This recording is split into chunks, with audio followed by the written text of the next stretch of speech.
Hi guys, what's up? I hope you guys are having an awesome day.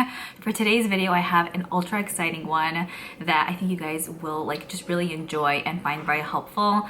As the year is kind of coming to an end, I'm looking at all of my Sephora purchases, Ulta purchases, all of that, and I typically do I spend X amount at Sephora this past year. Here's my full rundown video. So that video should be up soonish because I placed another order at Sephora and I wanted to include that in the video and kind of give you more of a fuller rundown, I guess. Fuller? Is that a word? Anyway, but for today's video, I did want to speak to you guys about the eyeshadow palettes that I purchased this year. So palettes that I purchased from Sephora exclusively. I'm gonna give you guys the rundown, let you know if it's a purchase, something that I would recommend, something that I love, that I just felt like I got a lot of use out of this year, or if it's more like an avoid, like do not pick up. I'm not a fan. I don't think it's worth the money, and I really did not get use out of the actual palette. So the first palette I have up is the Mini Crush palette by Natasha Denona. It's one of her 5-pan palettes. I believe this retails for around $25-ish, $27-ish dollars. This I purchased January 30th. Yeah, 2022, so the beginning of this year. There are two metallics. So this one is a metallic. This is also, but it has a little bit of like a glitteriness to it and more of a shiny effect to it. And then this, and this, yeah, the three middle shades basically are all matte finishes. I think that you could do so much with this one, even though it's a 5-pan palette, because there are various different finishes in here. I feel like it keeps things interesting. The mattes build up amazingly, super nice, very smooth, and the metallics just stunning. These tones I feel like look good pretty much on everyone. I prefer pinks and berries, and so I mean this color story speaks to me at every level. So happy about this purchase, very happy that it's in my collection, and money well spent. All right, next we have a palette here from Natasha Denona as well. This I purchased on March 14th 2022, the Pastel palette. Obviously, I'll be honest here, you guys know I love Natasha Denona. I was so excited to see that she's coming out with a pastel palette because I feel like there aren't really a lot out there, and her formula with pastel, it's like only a win-win situation. So for this one, I actually found that I didn't really use as much. Would it be a palette that I would purchase at this point? Probably not. It's just not a color story that I reach for a lot. A lot of times I will only end up using the metallics in here, which, I mean, the formula is really nice and easy to work with, but I just feel like with the style of looks that I typically come up with, the mattes are just ultra light because they're pastel, but I don't find that they actually look super like vibrant on the eye. They almost have like that chalkiness to them, the mattes especially. The metallics, they are gorgeous. They do pack a punch. Great to mix and match with other palettes, and that's what I've been doing with this one, but it's not like a standalone palette for me where I just feel like happy and confident using it on its own. So you do mostly get metallics in here, so I mean I'm still using it, but I wish it would be one of those palettes that I'd be able to just use on its own. What would I change about this one? I really honestly don't know, but maybe include deeper pastel tones. I know a lot of them are lighter, so it's like, okay, that's not really pastel, but I feel like there are deeper pastel blues, let's say, or greens that I feel like if it would be included in here, there would be more depth, and I personally would be able to create more looks that you can actually see on the eye, and you can see more of the pastel vibe going for me. So that's my take on this one. I don't use it on its own, mainly use the metallics, and for the mattes, I just don't really use them. All right, next, moving to March 31st, 2022, I purchased the Major Dimension 2 palette here by Patrick Ta. It's what I actually have on my eyes today. Obsessed would be an understatement. Months after I purchased this, which honestly we're almost moving into a year of actually owning this, I have to tell you guys, it's just a staple for me. Like, it's definitely my top 5 favorites. You get a nice amount of matte on this side, gorgeous metallics. Some of these are a little bit more pigmented than others, and some of them are like more of like that see-through type of shade, but they build up really nicely on top of other colors. On their own, they're really nice, and you just get a lot of versatility in here. Like they did do that like see-through type of shade, but they gave us other options as well, which I'm totally fine with, we also have 2 of these cream shades over here, and I like that there's like a little flap over it so that the particles of the mattes and the metallics don't get in here. I don't use those way too often, but here and there I'll use them as like liners, or I'll put them down as a base and then I'll throw something on top to intensify the look even more. It's so much fun to use, and I think I actually like this one a little bit more than the original one. The little original one, I feel like is more of like bronzy tone, neutral bronze. This has like that bronzeness to it, but it also has like rosiness to it too, which I just really like. Again, I love these type of shades. I gravitate towards them. I just think it just complements my skin beautifully. If you guys were contemplating, I know these could be pretty pricey. They're fantastic though. It's like the type of shadows that really just don't require any work. Like it literally just does the work for you. Next, on April 8th, I purchased the Artist Couture Mauve's eyeshadow palette. This retails for $45, I believe. So it's one that I actually ended up decluttering this year. I want to say a lot of people were very dissatisfied with this one. I think the mattes were decent. A lot of times with the Artist Couture palettes in general though, I find that the mattes are pretty drying. Like they're a very dry formula to work with, so they're not as like smooth to blend out on the eye compared to other, like, you know, high-end mainstream palettes. So that's one thing that I didn't love. I like the color story. That's why I'm like, okay, yum, this is gonna be amazing. But then the metallics were very like lackluster. They didn't necessarily show on the eye. A lot of them were very like see-through shades and just had like a grittiness to them, and I just felt like it wasn't as flattering, and plus there was a decent amount of fallout. So for me, as much as I love the color story, I just felt like the palette was a little bit more of a pain to actually use than not, and so I did end up decluttering it. I do have similar like vibrant pinky purple tones in my collection, so it wasn't like the saddest thing or whatever, but I just kind of wish this would knock my socks off my feet, because if it would have been like insanely amazing, I could see this one being one that would be like in my top 5 because of the color story, and I love, like, because I love those tones. But it's one that I decluttered, and I kind of don't miss it, you know? I would love to see a little bit more with the brand, hopefully in 2023. Next, I have 2 palettes here from Melt Cosmetics that I purchased on April 8th as well. So I purchased a few palettes on April 8th. I have both Gemini palettes, so the original one and then Gemini 2. I really enjoy these bigger palettes by Melt. Sometimes they could be hit or misses. These, I want to say, are hits. I've done a number of declutters in like this past year, and these palettes just always made their way to the end. With Melt though, their products are extremely pigmented, so legit a dot, an absolute dot goes the longest way ever, and they do blend out really nicely. I don't find these specific palettes, at least, I don't find that they have any like fallout, and it looks really pretty on the eyes. A lot of times I'll focus on these browns and just kind of create a look like surrounding those shades. Love that there's a matte black, and then you have like the green family here, which for greens actually looks good, because sometimes with greens, especially these kind of colors, it could look more of like it could have more of like that pukey green look to it, and some of those greens could look good, but some of them, like, they just don't look so good. That I personally tried, but I do like the color story of this one. And Gemini 2 is more of like the rosy tone palette, and then with this one you also get like some like deeper greens here, the brown, but then like your rose tones on top, which I mentioned already. Love berry tones, rose tone, not rose really, I guess more berry tone. This is more like berry red, has a very red undertone to it. I just love how that looks on the eyes. You get a decent amount of mattes in here, not that many metallics, but with this one I'll go for more of like that full matte look, and it looks very pretty. They are very deep and very dark, but you can kind of blend things out with these lighter shades here. So I think these are fantastic. Okay, next on June 12th, I purchased the Pat McGrath Mini Voyage palette. This little baby right over here. This is, I think, $29.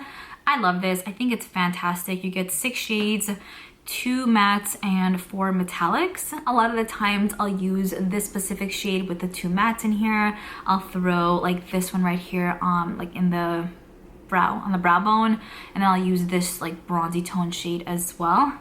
I guess my least used shade in here is this one, but overall it is a really good small one. You can see it's like truly a pocket-sized palette. I know that some of these shades are duplicates of other shades she has in other palettes. I personally don't own a lot of her bigger palettes. I said palettes like 68 times just now. So for me, this was a worth it little one to pick up. Also because I think it has a lot of versatility. It's a great color story. You can deepen things up. You can wear, you know, the lighter tones in here. Like you can kind of just wear this one in the crease, throw something on the lid, call it a day, or you can deepen it up with this, which I love having that option all of the time. And easy to blend out. Great to work with. I can't tell you guys how many times I took this with me, especially on weekends, because it was small, compact, and I knew I was able to do like a number of looks with this one that looked significantly different. So love it. Next, on July 15th, I purchased the Too Faced chocolate better than chocolate eyeshadow palette, $54 for this one. I did end up decluttering it. I just felt like it was one that was just taking, you know, space in my collection. It wasn't really like one that spoke to me all of the time, mainly because like that purple shade in there, you guys can see, just was a huge disappointment. It didn't build up for nothing. It was a very see-through shade, which sometimes I can get a vibe of, you know, that kind of look. And I understand the concept, and you know, not every single shade needs to be ultra pigmented and the whole 9 yards, you know, but just I wanted a little bit more so I can have the option of like, hey, I can wear this a little more sheer, I can build it up. There was no build up with this, and you couldn't even tell it was purple on the eyes. So that was very disappointing. And then everything else just was like very mediocre, very regular. I still wanted to have it in my collection because I love Too Faced, and the packaging is just so cute, and it's like very like, I wouldn't say very old school, but like, you know, they go back. But this just, I felt like the mattes were decent, the metallics were also just decent, nothing to write home about. And considering the fact that I have other like chocolate palettes by them, I felt like I wasn't really using this one, and the main shade I was really wanting to like fall in love with disappointed me to no end, so I decluttered it. Moving to July 18th, I did purchase the mini Natasha Denona bronze palette. So you guys know I love these little ones by Natasha Denona because you can travel with them, they're easy to work with. With this one you get 1 metallic and 4 mattes, so 1 metallic and these are all mattes. I'll be honest with you, it's definitely more of like an unnecessary purchase. You really cannot do too much with this one because of the way that I personally do makeup. I throw like shades in the crease and then mattes in the crease and then a metallic on the lid. There really wasn't much diversity with this, and even if I do the same looks, like I want to know that I have the option there to maybe do something different. And so I always felt like using this one, everything always came out the same and there wasn't much uniqueness with it. Like it literally looked like 7 other or 10 other palettes that I have. And if you do own her larger bronze palette, this might be an unnecessary purchase. Again, I would have loved if she would have included another metallic in here to kind of spice things up with a little bit, to just give a little bit more of like that bronze life, you know, like maybe like a rose gold bronzy tone shade, like JLo vibe. That would be like heaven. We're up to July 22nd. I purchased the Danessa Myricks Lightwork Volume 3 The Experience Eyeshadow Palette. This is my first Danessa Myricks palette, and I have to tell you guys, this is a blast to use. Like, these shades are insanity, the coolest ever. They have the best shifts to them, and they're so shiny and metallic on the eye. So I actually really enjoy wearing these on their own just like that. And then there's one actual cream shade here in Polaris, which you can use to even adjust the shades like even more, which I think is pretty awesome. I typically focus on Aurora and Galaxy, like these two are my favorites in here, but the other ones are really nice as well. Super smooth, very creamy, a little bit more on the pricier side, but like this is solid. Like, once you try this, you're like, where was I till now, you know? So like I mentioned, I like to use these on my lids, but more than anything, I love doing a winged liner and then just taking like an angled brush, dipping it into one of these shades, and then just dotting that onto the liquid liner, the black liquid liner. It intensifies the liner even more. And then it has like this cool shift too, like when you move your head, you have like this liner that changes a million different ways, like in color. And I just think the whole concept is pretty genius. I've never really gotten into such shifty like shadows until I purchased this, and I'm like, wow, like I can see what all the hype is about, and it's fun, you know, like it just adds something different to a look. I really like it. Like, I'm so happy I have one of her palettes. I feel so cool. Right, moving to August 1st, I purchased the Gucci eyeshadow palette. This right here is called the Gucci Flora eyeshadow palette. This was $152, so pretty pricey. I was curious to see what this was about when it comes to quality. I know with luxury brands, they can be very hit or miss. And this I would say is a little bit more of a miss. I mean, it's okay. The quality is decent, but I just didn't feel like it knocked my socks off my feet. And let me tell you, for $152, I'm looking for my socks to be blown off, okay? I also wasn't like that obsessed with the color story. Lots of cool tones in here, but not ones that really, I feel like, complement my skin tone really well. And I just don't really wear, I guess, blue as much. Why did I purchase it? Good question. I think it was more of like an impulse buy. Loved the packaging, and I'm like, you know what, let me see if I can give this a go. You know, maybe it would work out. But it just wasn't one that I was fully obsessed with, and I wasn't reaching for it in my collection. So, I mean, I only purchased it on August 1st and it's already decluttered, so it just shows that like it really just wasn't doing much for me in my lifestyle. Moving to August 9th, I purchased the Huda Beauty Love Fest eyeshadow palette. I have a first impression up on this one. I love it. Okay, I'm in love. You get brown tones in here. There's also some like orange and peachy tones as well. You get mattes and metallics, gorgeous shades to build up with. You can create really different looks with this, and these are also just like gorgeous, like really pretty purples. Like, come on, it's so nice. Very easy to work with, and I would say the quality is pretty good for her 9-pan palette. I know sometimes with her 9-pan palettes it could be a hit or miss at times, but I would say this one, very easy to work with. I love the looks I come up with this when I use this one, and it's like, you know, a color story that's maybe not the most unique, but because the metallics are so different, pairing them with the mattes in here, you can create so much different looks, and it just looks very like luxe on the eyes. So I really love the Love Fest palette. I've used it a number amount of times since I purchased it, and I think it's a really, really good one.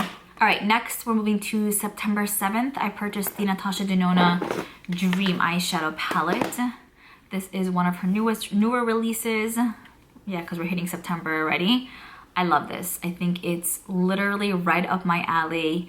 You get like the purple tones and up here, and like more like the slightly more warmer tones down here. I'm not gonna say I use this like a bunch of times, because since then, I mean, I've been using other things and then kind of throwing this in as well. But I love this for like a sultry deep look, especially. This is what I go for.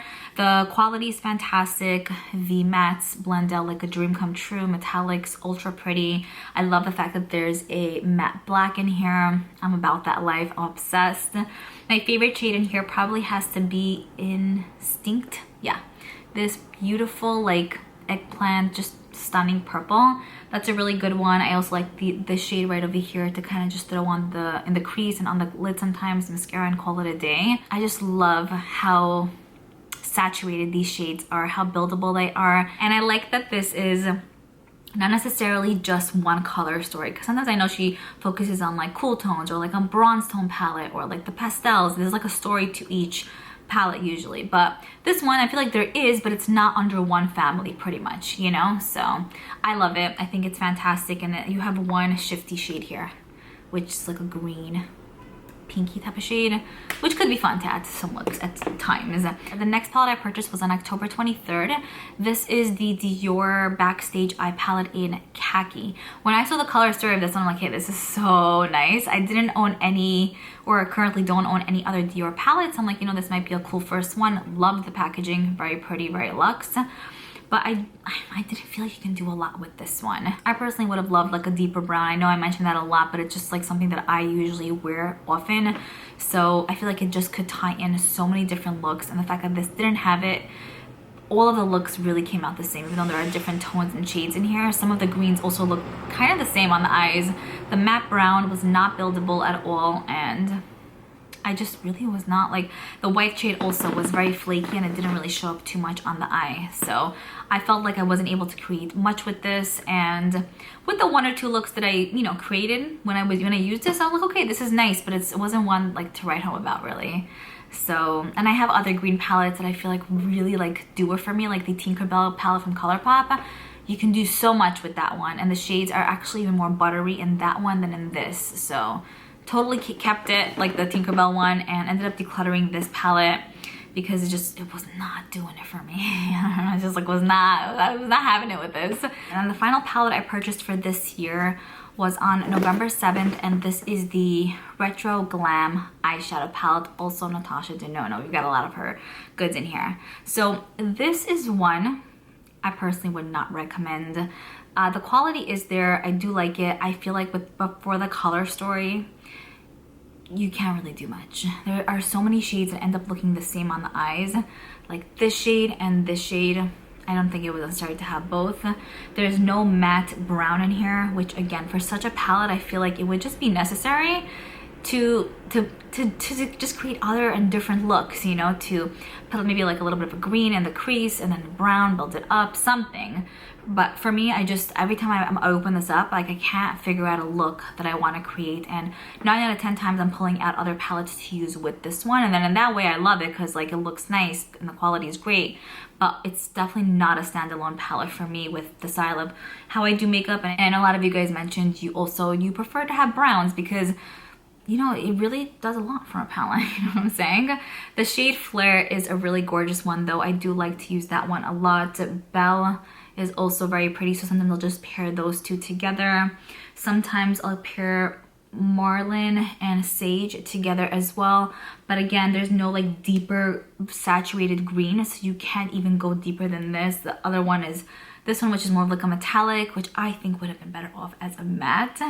So I guess for the quality, it's totally there. Packaging is very, very cute.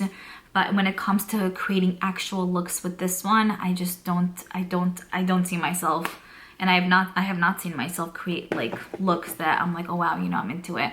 And you know, there are times that I do create looks without like that deeper brown, but with this one, because most of the mattes are a little bit more lighter in tone, it doesn't actually like build depth in the crease.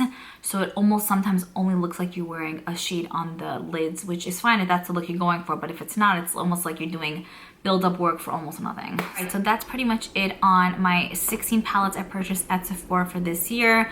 Palettes that I would purchase, repurchase over and over again, and palettes that I personally would avoid because they just didn't work out for, you know, a reason or another. Let me know what your take is on either some of these palettes or other palettes you purchased in your collection, if you kind of like regret a purchase or if you're like, hey, oh my gosh, this is like the best thing ever. I love hearing your thoughts, and I will see you all in my next one.